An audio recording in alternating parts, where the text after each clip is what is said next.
हमारे साथ कैलाश विजयवर्गीय इस समय जुड़ रहे हैं। बहुत स्वागत है कैलाश जी आपका हमारे साथ जुड़ने के लिए, और एग्जिट पोल के इन आंकड़ों पर हम आपके साथ मिलकर जरा मंथन करना चाहेंगे। लेकिन पहले एक बार जल्दी से अपने दर्शकों को वो तमाम आंकड़े जरूर हम दिखा देते हैं एक बार फिर से, जो हमारे सामने आज शाम आए हैं। एग्जिट पोल के नतीजे वैसे तो पांचों राज्यों के हमने आपको दिखाए हैं, जहां पर केरल में सरकार रिपीट होती हुई नजर आ रही है एलडीएफ की, जहां पर जो असम है वहां पर भारतीय जनता पार्टी रिपीट होती हुई नजर आ रही है, तृणमूल में डीएमके नजर आ रही है, लेकिन और पुडुचेरी में खासकर एनडीए।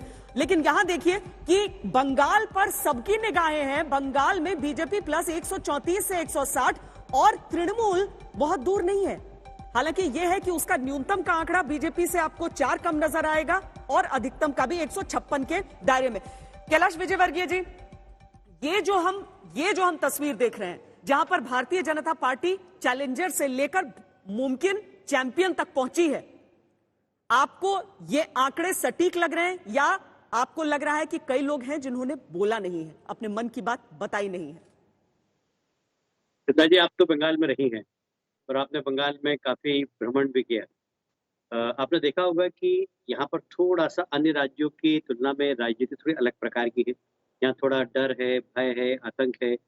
तो जो सत्ताधारी दल के साथ जो लोग रहते हैं वो मुखरता से बोलते हैं कि हम दीदी के साथ हैं, और जो विपक्ष में रहते हैं वो लोग बोल नहीं पाते हैं।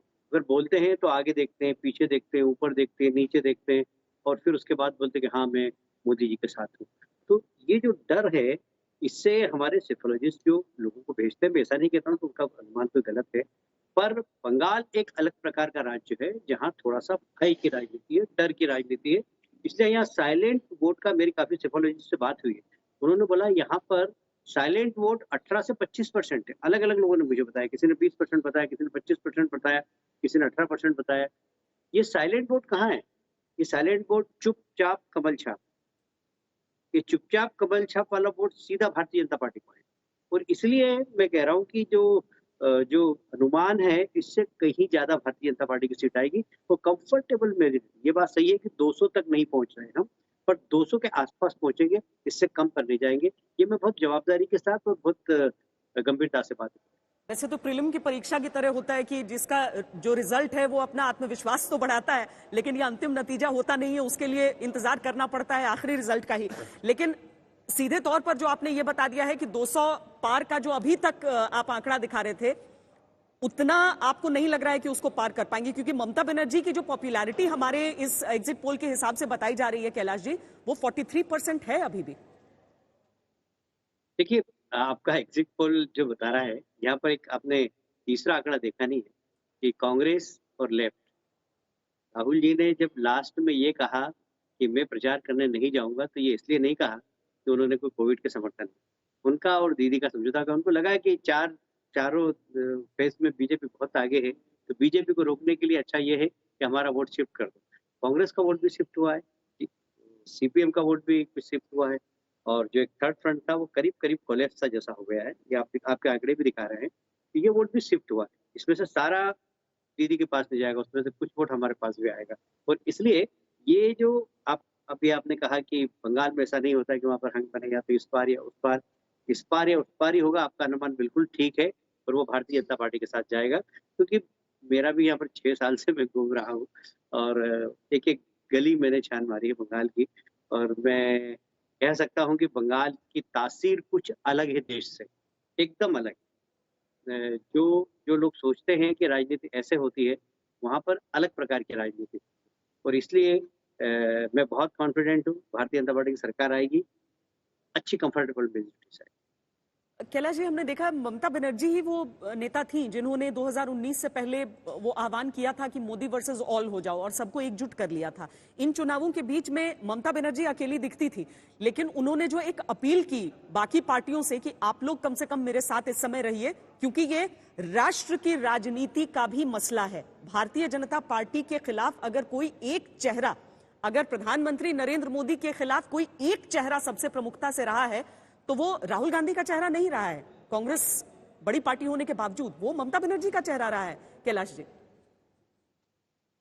आप ऐसा अनुमान लगा सकते हैं कि ममता जी एक बड़ा चेहरा रहा है, क्योंकि वो मुखरता से बोलती हैं, पर देश के अंदर उनका कोई पॉपुलर वोट होगा ऐसा मैं नहीं मानता।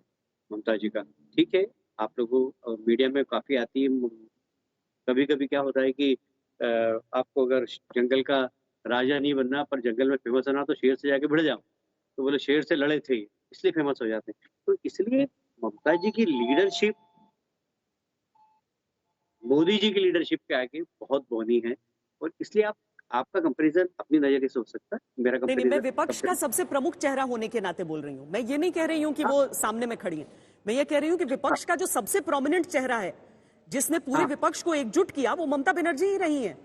इसीलिए ममता पश्चिम बनर्जी बंगाल के नतीजे इतने अहम हो जाएंगे।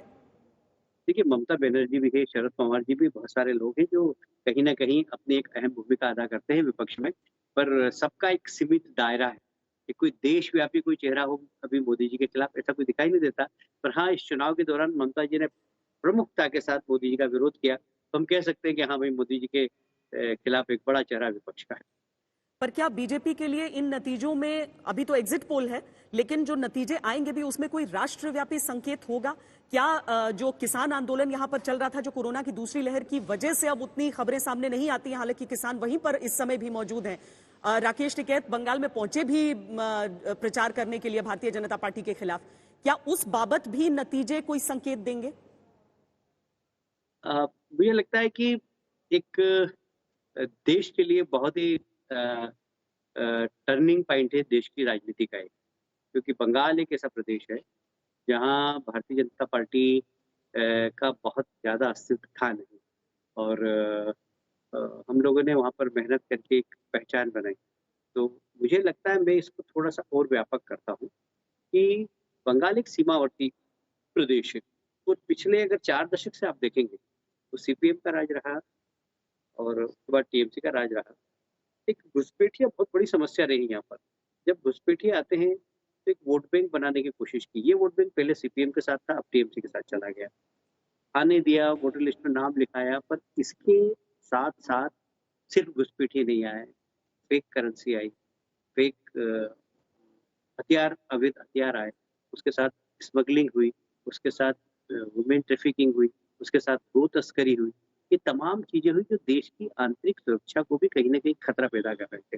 तो देश के लिए यहाँ पर एक ऐसी सरकार आए जो देश के बारे में सोचे, कुर्सी के बारे में नहीं सोचे। तो बंगाल में ये परिवर्तन बड़ा सिग्निफिकेंस है देश के लिए। पार्टी के लिए हो सकता है, विचारधारा के लिए हो सकता है, पर देश के लिए भी बहुत ज़रूरी था, क्योंकि देश की बहुत बड़ी सीमा बंगाल से जुड़ती है और वहाँ पर कहीं न कहीं देश की आंतरिक सुरक्षा को खतरा पैदा हो रहा था और मैं समझता हूँ कि एक बहुत बड़ा बंगाल की जनता ने जो निर्णय लिया वो देश हित में लिया। कैलाश जी, चूंकि हम सीट बाय सीट हमारा ये एग्जिट पोल होता है, इसमें 26 ऐसी सीटें हैं जिनमें 1% जीत या हार का फासला है और 60 ऐसी कुल सीटें हो जाती हैं जिनमें 2% से कम है जीत और हार का फासला। और इसमें सबसे बड़ी बात यह है कि इन्हीं सीटों में से एक है नंदीग्राम। नंदीग्राम में ममता जी हारी। मैं आप तो बहुत बड़ी अच्छी एनालिटिकल हैं, एनालिसिस करती हैं। आप खाली मेरी बात पे ध्यान देकर इस पर आप खाली विचार करना और बाद में फिर इसके बारे में आप एनालिसिस करना। इस चुनाव को आप 2 भागों में बाँटिए। एक नंदीग्राम के चुनाव के पहले, एक नंदीग्राम के चुनाव के बाद। ममता जी के बयान, ममता जी के चेहरे के हाव-भाव, दोनों वीडियो देखना। नंदीग्राम के पहले का वाला वीडियो और उनका बयान देने का तरीका, नंदीग्राम के चुनाव के बाद का उनका वीडियो देखिएगा, उनका चेहरा और उनका बयान, आपको ज़मीन और आसमान का अंतर दिखेगा। ममता जी उसी दिन समझ गई कि नंदीग्राम गया। उसके बाद से एक फ्रस्ट्रेशन का दौर चालू। फ्रस्ट्रेशन का दौर चालू हुआ, उसके बाद उनके मुँह से अपशब्द निकलने लगे, प्रधानमंत्री के लिए, गृहमंत्री और एक अलग प्रकार का फ्रस्ट्रेशन वाला चेहरा ममता जी का मुझे दिखा। आप भी इसके ऊपर एनालिसिस करना है, क्योंकि आप काफ़ी एनालिसिस करती हैं, इसलिए मैंने आपको ये विषय दिया है चित्र। यस, पर शीतल वहाँ कुची, ममता जी हारे। जो कूच बिहार की घटना हुई, उसका प्रभाव आप देख रहे हैं क्या इन चुनावों में? क्या ममता बनर्जी जो केंद्र के खिलाफ एक पूरा नैरेटिव उन्होंने उठाया और उसके खिलाफ पूरी चीजें बोली, या फिर ये सिर्फ उसके बाद के जो चरण हैं, चूंकि उसका जो वोट प्रतिशत हमारे सामने दिख रहा है वो थोड़ा सा अलग इशारा कर रहा है, वहां पर भारतीय जनता पार्टी के लिए मुश्किलें ज्यादा खड़ी हुई हैं? क्या उस हिसाब से आप देख रहे हैं या फिर समझ रहे हैं कि नहीं, ये तो शुरुआत से ही कोई दूसरा हिस्सा था? मैं आपको अगर 8 चरण के बारे में आप देखेंगे और उसका लोकसभा के परिणाम से अगर कंपेरिजन करेंगे आप, तो आप पाएंगे कि पहला चरण, दूसरा चरण हमारे पक्ष का था, तीसरे चरण में हमारे माइनस का था, चौथा चरण हमारे पक्ष का था, पांचवें चरण, छठे चरण, सातवें चरण और आठवें चरण में हम बराबर हैं। तो बराबर मतलब थोड़ा सा एज है हमको, थोड़ा सा। सातवें और आठवें में हम बराबर है, छठे में हम थोड़ा सा एज है हमको। तो ये लोकसभा का परिणाम है पूरा की पूरा, उसी के हिसाब से विधानसभा का परिणाम भी आता है हमारी दृष्टि से, जो हमने एनालिसिस किया है। और इसलिए बहुत ज्यादा अंतर नहीं है। ये बात सही है कि जो एक प्रेसिडेंशियल एरिया है, जहाँ पर हमें पिछली बार बिल्कुल भी समर्थन नहीं मिला था, वहां पर हमको बड़ा समर्थन मिल रहा है, क्योंकि वहीं से शुभेंदु हमारे साथ आए, वहीं से राजीव बनर्जी हमारे साथ आए, और इसलिए लोकसभा की तुलना में हमारे पास सीटें ज्यादा आएगी, क्योंकि एक बहुत बड़ा टीएमसी का वर्ग हमसे जुड़ा है और हमने भी अपना काम संगठनात्मक रूप से वहाँ पर बढ़ाया है। इसलिए हमारी बढ़त बहुत ही कंफर्टेबल है।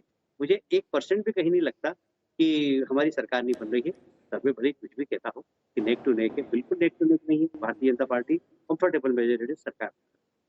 तो मध्य प्रदेश से ही आप हैं। मध्य प्रदेश के मुख्यमंत्री जब प्रचार के लिए गए तो उन्होंने कहा था 2 मई दीदी गई। आपको लग रहा है कि वो नारा 2 मई को लगाया जाएगा? 100%, इसमें कोई दो मत ही नहीं, दो मत ही नहीं। बहुत बहुत धन्यवाद हमसे बातचीत करने के लिए।